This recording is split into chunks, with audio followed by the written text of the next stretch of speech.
We're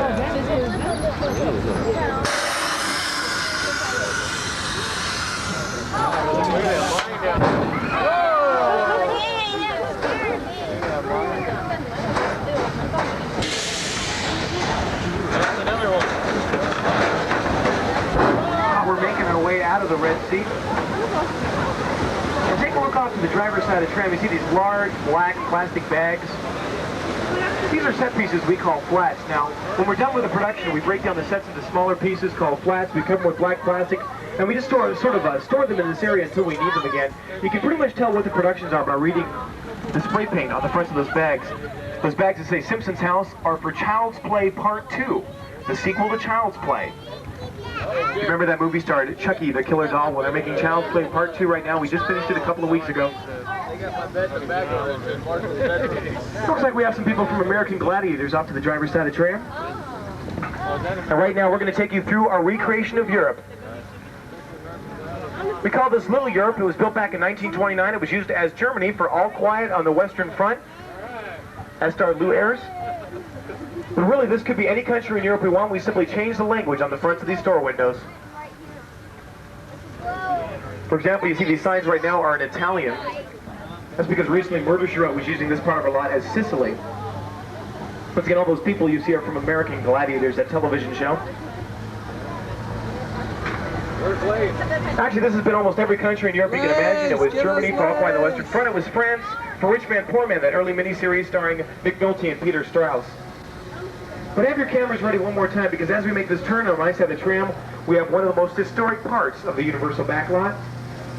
This is something we call the Court of Miracles.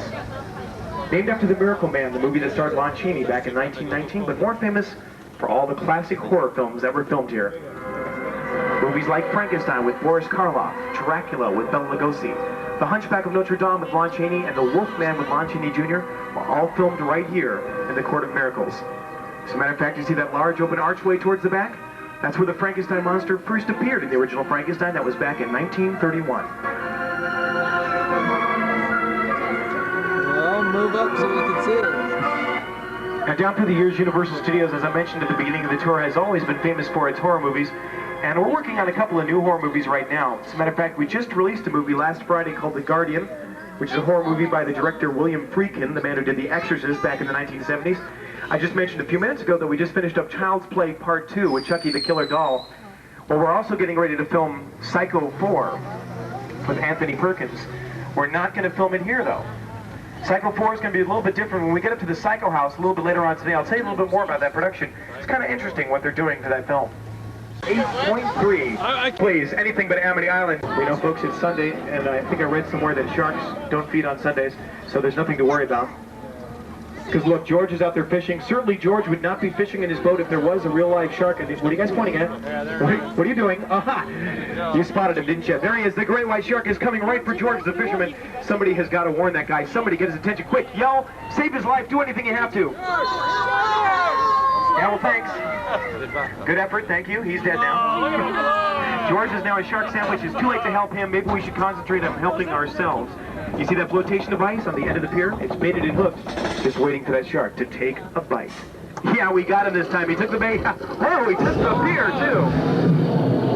Well, it's a good thing he's swimming in the other direction. I wouldn't want to meet up with him today. Look out!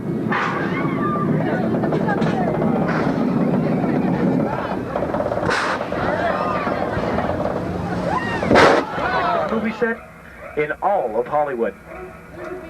And we're going to take you right up next to the Psycho House today, so have your cameras ready.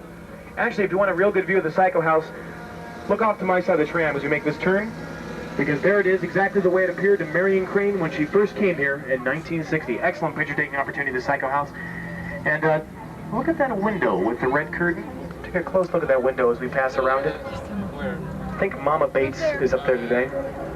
The red curtain. You never know. The Psycho House, by the way, is what we call a shell. I mentioned this earlier. Nothing in... And what you're looking at on my side of the tram is the Bates Motel. Bates Motel is also a shell, but it does have two exceptions. The office and cabin number 1 are what we call practical film sets. That means you can actually film scenes inside there. And they do film scenes inside there. Cabin number 1 is where Marion Crane took her fateful shower. Now that shower scene was one of the most intricate scenes ever filmed in Hollywood. It involved 7 days of filming, 70 different camera angles, only lasts 45 seconds in the motion picture. And this GIT, we have no idea what that plot's going to be about, but they're going to want to check out. Also Parenthood, the Steve Martin comedy, critically acclaimed, Academy Award nominated movie, one of his best. If you're a fan of Jack Lemmon, don't miss Dad, is coming out on videotape in the middle of May. But right now, what you're looking at on my side of the tram is the largest backdrop ever to be constructed. Now, they filmed most of Jaws the Revenge on location in the Bahamas. They filmed a couple of scenes out here on this man-made lake, which means they had to hand-paint that backdrop 6 different shades of blue to perfectly match the Bahama skyline. They even had to dye that water a certain shade blue to perfectly match the water in the Bahamas. And look, that's not a good idea. Well, we're going to chance it, folks. This ice tunnel has been known to cause avalanches of the slightest sound, so maybe if we're all really quiet, we might make it through here okay. So everybody, shh, really quiet. This is the word you spin, or whatever, it feels like you're spinning. Yeah. Right?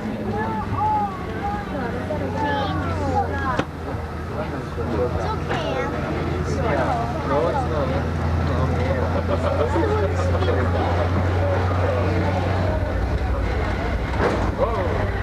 Uh-oh. Guess we didn't make it, folks. We started an avalanche.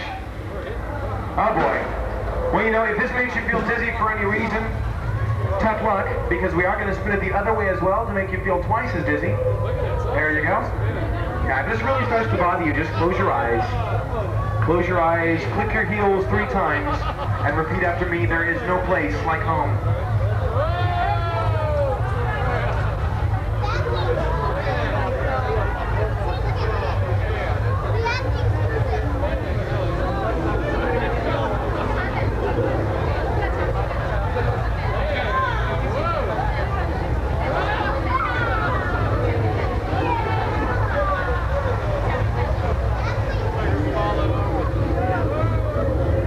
Well, let me explain that. That's what we call an optical illusion, which means we're not moving.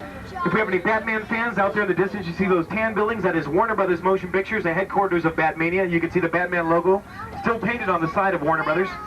Now, of course, they are planning Batman 2. There's a lot of talk about this right now. We know they're talking to Danny DeVito from Twins to see if he'll play the Penguin. They're also talking to Michael J. Fox to see if he'll play Robin, but none of that is official right now. But as you know, Hollywood is kind of fond of sequels, and there are quite a few sequels that are going to be hitting your theaters next summer. Let me just give you the rundown. Gremlins Part 2 from Warner Brothers. The Exorcist Part 3 from Warner Brothers. Paramount's going to give you another 48 Hours with Eddie Murphy. Godfather Part 3. Over at Fox, they've got Young Guns 2, Die Hard 2.